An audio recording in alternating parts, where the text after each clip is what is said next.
Hi friends. आज के लिए एक नए टॉपिक के साथ आए हैं। उसका टॉपिक का नाम है अनसेफ एक्ट और अनसेफ कंडीशन। तो चलो हम वीडियो को स्टार्ट करते हैं।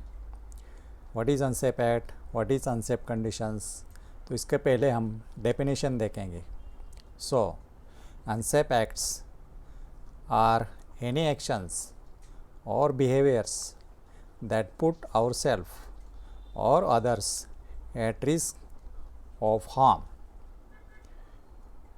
These could include using improper tools, failing to wear proper personal protective equipments, working without proper authorization, or simply being careless or distracted at the job.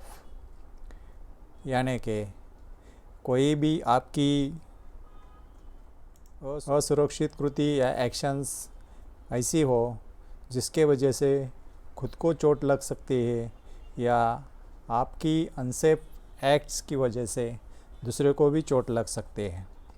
Example के साथ बोलना है तो प्रॉपर पीपीज़ आपने पहना नहीं या जो दिया है उसका इस्तेमाल किया नहीं या आपको अथॉरिटी दिया नहीं लेकिन फिर भी आप काम कर रहे हैं या आप काम के टाइम केयरलेस है। सो एग्ज़ाम्पल आपके सामने है कि हेलमेट नहीं है, हैंड ग्लोव्स पहना नहीं और हेड पे काम करना है तो उसका प्रॉपर बैलेंस या हम लोग 3 पॉइंट कॉन्टैक्ट बोलते हैं। सो ये पॉइंट्स भी अपना बराबर यूज़ नहीं किया तो इसको हम अनसेफ एक्ट बोलते हैं। Now unsafe conditions are the hazards that have the potential to cause injury और death to an employ. Some of this hazards include incorrect safety procedures, malfunctioning equipment or tools, inadequate supports or guards, inadequate warning और systems. यानी कि ऐसे खतरे create हुए हैं या उन खतरों से आपको इंजरी होने की संभावना ज़्यादा रहती है या आपको फेटल भी हो सकता है। So some of the examples are incorrect safety procedures. आपको जो SOP दिया है उसका फॉलो नहीं हुआ है या आपका इक्विपमेंट्स प्रॉपरली नहीं है या उसको प्रॉपरली गार्ड पहना नहीं है या उस पर वार्निंग सिस्टम नहीं है तो ऐसे केसेस में अनसेफ कंडीशंस क्रिएट होते हैं और उससे अपने एक्सीडेंट होने की संभावना बढ़ जाती है। Now this is a graphical views आपके सामने है। सो इसमें आपको क्लैरिटी आ जाएगी।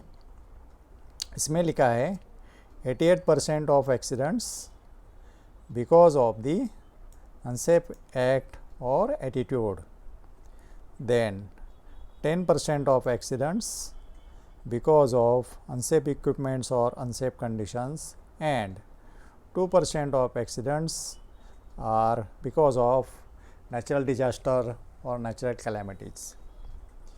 इसको और भी डिटेल में बोलना है तो आपको सबको या पता है H.W. हेनरीज नामक एक सेफ्टी साइंटिस्ट हुए थे।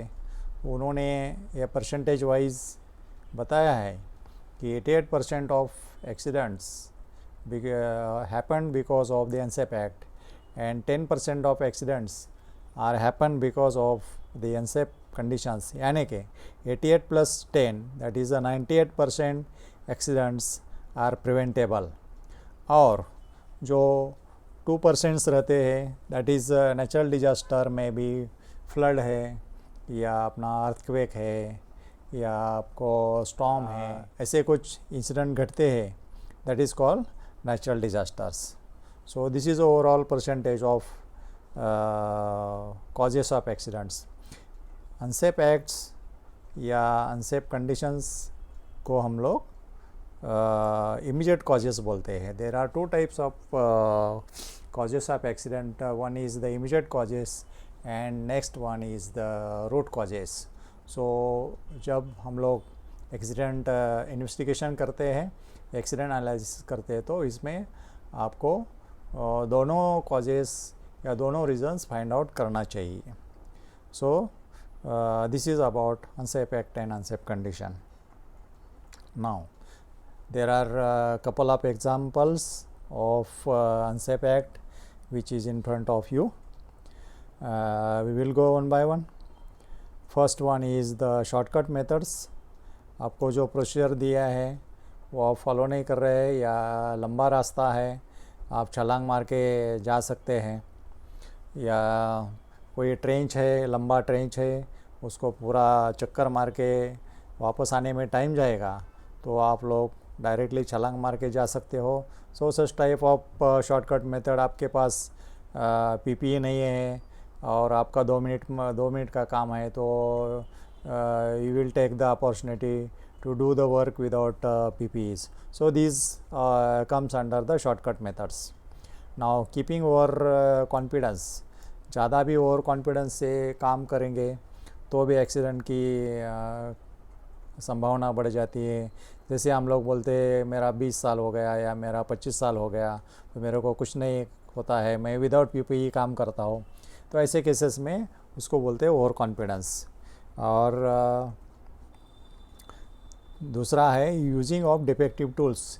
आपके पास टूल्स है लेकिन उसको डिफेक्ट्स है, वो प्रॉपरली प्रिजर्व नहीं किया है. जैसे ये चीज़ल है, उसके ऊपर बोलते हैं मशरूम हेड्स. सो मशरूम हेड या उसको जो फट गया है ऊपर के बाजू में, तो उस टाइम इसके पार्टिकल्स फ्लाई होके एक्सीडेंट होने की संभावना ज़्यादा है. So these are 3 examples of unsafe acts. Then working without personal protective equipments, या उसको इन शॉर्ट पीपीई बोलते हैं. सो विदाउट पीपीई काम कर रहे हैं आप लोग, या आपको पीपीईज दिया है लेकिन इस्तेमाल नहीं किया है. सो दूसरा है इम्प्रॉपर पोस्चर्स, यानी कि आप this comes in manual handling. आप जब मैनुअल हैंडलिंग काम करते हो तो उस टाइम इम्प्रॉपर पोस्चर रहेगा, तो भी आपको बैक पेन्स या शोल्डर पेन्स या नेक पेन्स बोलते हैं, आपको लगने की संभावना रहती है, तो इसमें से एक्सीडेंट हो जाता है. Failure to follow the rules, procedures and safety instructions. Company के जितने भी रूल्स है, कंपनी के जितने भी प्रोसीजर्स है या एसओपीज़ है, या कंपनी की जो भी पॉलिसी बनाया है सेफ्टी के बारे में, तो पूरा आप उसको फॉलो नहीं करेंगे या उसका इस्तेमाल नहीं करेंगे, तो this again comes in the unsafe acts. So these are the examples like working without PPEs, या आपको इम्प्रॉपर पोस्चर है आप लिफ्टिंग के टाइम, या उसको बोलते हैं हम horse play at the work places. So next है इन अटेंशन टू जॉब टास्क. आपको काम दिया है लेकिन आपके काम पर ध्यान नहीं है, आप काम कर रहे हैं सामने और आपका ध्यान दूसरी तरफ है, तो भी उसमें चोट लगने की संभावना रहता है. आपको प्रॉपरली पीपीईज दिया है लेकिन आप प्रॉपरली यूज़ नहीं किया है, या लैक ऑफ नॉलेज और स्किल बोलते हैं हम लोग, तो इसमें भी एक्सीडेंट होने की संभावना रहता है. आपको अथॉरिटी दिया नहीं है, आपको अथॉरिटी नहीं है, फिर भी आप कोई भी व्हीकल्स, या जैसे आपको फोर्कलिफ्ट का ट्रेनिंग नहीं है और आप डायरेक्ट फोर्कलिफ्ट चलाने का कोशिश कर रहा है, तो इसमें एक्सीडेंट की संभावना ज़्यादा रहती है. एंड लास्ट है अपना लोटो सिस्टम्स. आपके जो भी कंपनी के लोटो सिस्टम्स है या परमिट सिस्टम है, वो आप फॉलो नहीं करेंगे, तो उसमें एक्सीडेंट्स बढ़ने की संभावना ज़्यादा रहती है. So these all about unsafe acts. Now coming to unsafe conditions. Floor openings या अनगार्डेड पिट्स. कंपनी के अंदर कभी ट्रेंच खोदना पड़ता है या आपको सिविल का कुछ काम रहता है, उस टाइम ट्रेंच एक्सकवेशन करना पड़ता है, तो उस टाइम उसको प्रॉपरली गार्ड नहीं किया है, या जैसे आपके ड्रेनेज कवर है वो मेंटेनेंस के टाइम ओपन करके रखे लेकिन उसको ढका नहीं है, तो ये सब अनसेफ कंडीशंस क्रिएट होता है। नाउ स्लिपरी फ्लोर या ऑयल कूलेंट या आपको केमिकल कुछ गिरा है या लिक्विड गिरा है फ्लोर पे, तो उस टाइम भी स्लिप होने की संभावना ज़्यादा रहती है। Next one is defective equipments and tools और पुअर डिज़ाइन। इवन आपका इक्विपमेंट या टूल्स भी प्रॉपरली डिज़ाइन नहीं है या उसको शार्प एजेस है, तो वो भी जब आप इस्तेमाल करेंगे तो उसको आपको हैंड इंजरीज होने की संभावना ज़्यादा रहती है, या पाँव में गिरेगा तो पाँव को चोट लगने की संभावना रहती है। So these are the examples अपना सामने है। फ्लोर ओपनिंग्स के टाइम एक्सीडेंट हो सकता है, इसमें फॉल भी हो सकता है। स्लिपरी फ्लोर्स में आदमी को चोट लग सकती है, या प्रॉपर टूल्स है ये प्रॉपरली रखा नहीं या डिफेक्टिव टूल्स है। And now poor housekeeping, this is a common factor of every plant.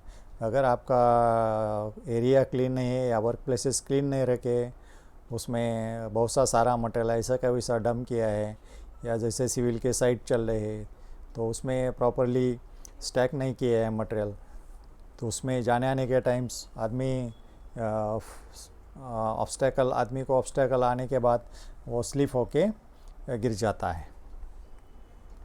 Now using lifting tools और tackles for material handlings, equipments है आपको दिया है लेकिन उसको प्रॉपरली उसका टेस्टिंग नहीं है या उसको डेविएशन आया है, तो ऐसे केस में जो भी है मटेरियल हैंडलिंग के टाइम एक्सीडेंट्स होने की संभावना ज़्यादा रहती है। सो दूसरा है इन एडिक्वेट लाइटिंग और वेंटिलेशंस। पुअर लाइटिंग रहने के कारण भी एक्सीडेंट होता है, आदमी को विजिबिलिटी नहीं मिलती या प्रॉपर वेंटिलेशन नहीं है, आदमी को सफोकेशन होने की संभावना ज़्यादा रहती है। So this come under the unsafe conditions. आपको एरियाज़ है या कोई फायर होने वाला है, एक्सप्लोजन होने वाला है, और ऐसे सिचुएशंस में आप काम करेंगे तो वहाँ एक्सीडेंट्स होने की ज़्यादा संभावना रहती है। अनगार्डेड मशीनरी एंड इक्विपमेंट्स, कोई भी इक्विपमेंट है या घूमने वाले पार्ट्स है, या आपको जैसे पुली एंड बेल्ट बोलते हैं हम लोग, तो ऐसे केस में अगर वो प्रॉपरली उसको कवर नहीं किया या प्रॉपर सेफ्टी गार्ड्स डिज़ाइन करके नहीं बिठाया, तो इसमें आदमी के हैंड इंजरीज़ या कभी कभी लूज़ क्लोथिंग रहेंगे तो लूज़ क्लोथिंग उसमें हैंग होके आदमी को एक्सीडेंट होने के भी केसेस आपने देखे होंगे। So this is about the loose or defective wirings. अगर लूज़ वायरिंग है या प्रॉपरली उसको ड्रेसिंग नहीं हुआ है, वो आपका जो प्लग है या स्विच है या हैंगिंग में रखा है, तो उस टाइम भी एक्सीडेंट होने की ज़्यादा संभावना रहते हैं। ब्लॉकिंग ऑफ एग्जिट और एग्जिट वेज, अपने जितने भी फायर इमरजेंसी फैसिलिटीज़ जितने भी है, तो उसके सामने कोई भी मटेरियल रखना नहीं चाहिए। जैसे कि इमरजेंसी एग्जिट है और उसको ब्लॉक किया है, उसके पीछे सामान डाला है, तो वो ओपन नहीं हो सकता है, तो उस टाइम रियल इमरजेंसी में आपको ये काम नहीं आएगा। या फायर सिलेंडर यूज़ करना है लेकिन फायर सिलेंडर के सामने अपने सामान रखा है या मटेरियल डंप किया है, तो उस टाइम आप फायर एक्सटिंग्विशर यूज़ नहीं कर सकते। सो this is like that. Defective ladder या स्कैफोल्डिंग्स आप इस्तेमाल कर रहे हैं, या लैडर टूटा फूटा है या स्कैफोल्डिंग का लेग्स बराबर नहीं है या उसको स्टेबिलिटी नहीं है, तो ऐसे केस में फॉल होने के चांसेस ज़्यादा रहता है।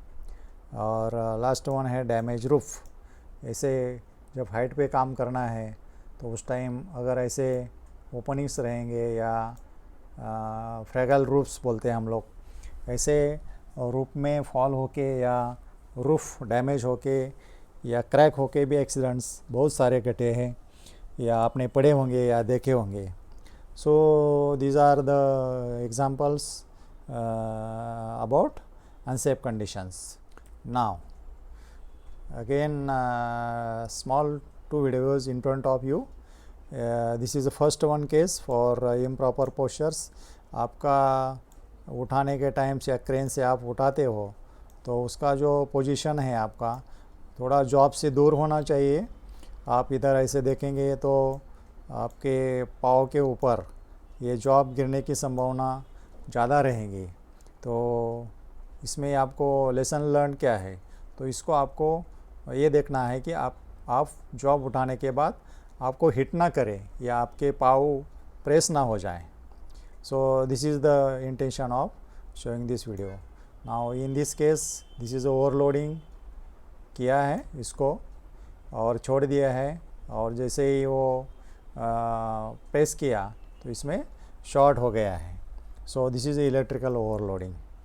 सो बहुत से काफ़ी एग्जांपल्स आपने देखे हैं। नाउ एग्जांपल तो देखे हैं, लेकिन उसके लिए क्या क्या करना चाहिए कि ऐसे अनसेफ एक्ट या अनसेफ कंडीशंस आपको अवॉइड कर सकते हैं। सो these are the important preventive measures we can take in the plant or factories. Follow companies established safety rules and safety procedures. Company के जितने भी रूल्स है, कंपनी के सेफ्टी प्रोसीजर्स है या ऑप्शनल कंट्रोल प्रोसीजर्स बोलते हैं हम लोग, या कंपनी के जितने भी पॉलिसी है सेफ्टी रिलेटेड या EHS रिलेटेड, सारे के सारे प्रोसीजर्स एंड रूल्स आपको मैंडेटरी रहता है।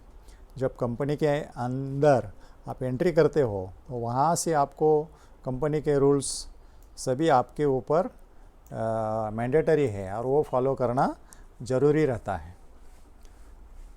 So next one is always use proper tools and equipments for the task allotted. जो आपको टास्क दिया है या जॉब दिया है उसके लिए पहले ही आप प्रॉपर प्लानिंग करेंगे, तो प्रॉपर टूल्स आपको खुद इंस्पेक्शन करना है कि वो टूल्स सही है या उसमें कुछ डिफेक्ट है तो उसको सुपरवाइज़र को बता के इमीडिएटली उसको रिप्लेस करना है। So use the proper tools, wear proper PPEs। जो भी कंपनी की फैसिलिटी है और जितने भी आपको PPEs दिया है, जैसे सर से लेके पाँव तक जितने भी इक्विपमेंट्स रहेंगे, हेलमेट है, ग्लव्स है या एप्रन है या शूज़ है, जो भी इक्विपमेंट दिया है वो प्रॉपरली यूज़ करना है। So these all PPEs is for accident preventions, तो उसको इस्तेमाल होना ज़रूरी रहता है। So this is important preventive measures. Now conduct the regular inspections so that any abnormalities जो भी रहेगी उसको हम लोग रेक्टिफाई कर सकते हैं। सो रेगुलर इंस्पेक्शन है या सेफ्टी सर्वे है या सेफ्टी इंस्पेक्शन है, तो उसमें आपको सेफ्टी इक्विपमेंट्स डिफेक्टिव है तो वो नज़र आएगा, इलेक्ट्रिकल का जो ड्रेसिंग है, केबलिंग है वो नज़र आएगा। उसके बाद इक्विपमेंट डिफेक्ट है या कोई टेस्ट नहीं हुआ है या मटेरियल हैंडलिंग इक्विपमेंट्स आप चेक करेंगे तो उसमें काफ़ी आपको पता चलेगा कि ये प्रॉपरली उसका कंडीशंस ठीक नहीं है, तो उसको हम बदली कर सकते हैं, उसको रिपेयर कर सकते हैं। तो इसलिए आपको regular inspections is in-house and inspection by the outsides. So दो तरीके से आप सेफ्टी इंस्पेक्शन कर सकते हो। Keep your work place clean and tidy. This is the housekeeping जितना अच्छा रहेगा उतने भी आपको एक्सीडेंट्स प्रिवेंशन करने में ये मदद रहेगी और आपका प्रोडक्शन या प्रोडक्टिविटी भी बढ़ जाएगी। तो इसके लिए housekeeping is the important in every industry. Now, provide the regular safety training to employees to improve skill, knowledge and positive attitude towards the safety. जितने भी आपको अनसेफ एक्ट क्रिएट होती है या अनसेफ कंडीशंस क्रिएट होती है, तो ये सारे के सारे आपको अवॉइड करना है। तो इसके लिए प्रॉपर ट्रेनिंग्स या रेगुलर सेफ्टी ट्रेनिंग देना ज़रूरी है, ताकि सभी कर्मचारियों का एटीट्यूड्स है या आपको सेफ्टी की तरफ देखने का एंगल्स बदल जाएगा और उसके मन में पॉजिटिव एटीट्यूड्स क्रिएट होगा, ताकि वो अपने सेल्फ सेफ्टी टीम्स या सेफ्टी ऑफ द अदर्स ये बोल सकते हैं। इसलिए प्रॉपर ट्रेनिंग्स देने के बाद या अपना इन हाउस ट्रेनिंग या आउटसाइड ट्रेनिंग्स या जो सेफ्टी के तज्ञ हैं उनके तरफ से भी आपका ट्रेनिंग ऑर्गेनाइज कर सकते हो। So that is important. And last one is the report any unsafe act, unsafe conditions and near miss to your supervisors। तो इसको भी आपको किसी को भी अनसेफ एक्ट या अनसेफ कंडीशंस रोकने की अथॉरिटी रहता है।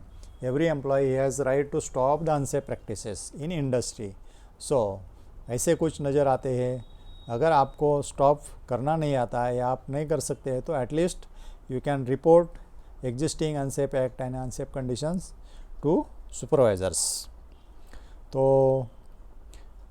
मेरे ख्याल से काफ़ी पॉइंट्स कवर हुए हैं। सो इसी के साथ हम ये वीडियो इधर ही समाप्त कर रहे हैं। सो थैंक यू वेरी मच। मेरे ख्याल से जो भी आपके अनसेफ कंडीशंस के एग्ज़ाम्पल है या अनसेफ एक्ट के एग्ज़ाम्पल्स है, इसके आप रेफरेंस लेके आपके कंपनी के अंदर सेफ्टी सर्वे या सेफ्टी इंस्पेक्शन कर सकते हो, ताकि आपको ये जो आने वाला सेफ्टी वीक है या 4 मार्च टू 10 मार्च 2024 इसमें ये वीडियो आपको काफ़ी फ़ायदेमंद रहेगा। So thank you once again. अगर ये वीडियो अच्छा लगा तो लाइक करो, शेयर करो, सब्सक्राइब करो, ताकि हम नए नए वीडियोज़ आपके लिए ला सकते हैं। Thank you. जय हिंद, जय